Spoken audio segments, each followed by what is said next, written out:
क्या बात है कि तू इतना बेचैन होकर सो रही है, सोते सोते चौंक कर उठ जाती है।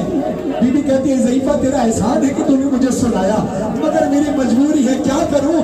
हमें हमेशा से मेरा बिस्तर मेरे बाबा का सीना था।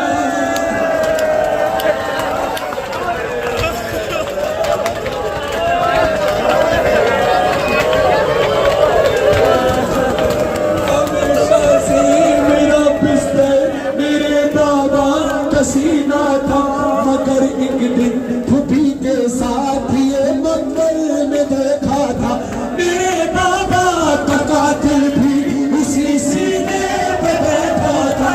दिलुए खुश्क पे खंजर से गिन कर वार करता था, गिन कर वार करता था, गिन कर वार करता था।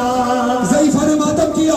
बीबी सकीना ने ज़ईफ़ा के हाथों की तरफ देखा, फिर ज़ईफ़ा अपने हाथ दिखा। ज़ईफ़ा ने हाथ दिखाया, बीबी ने ज़ईफ़ा के हाथों को हाथ में लिया, कहती है लगा है जो तुम्हारे हाथ पर ये खून किसका है जख्मी उंगलियां जैसे किसी खंजर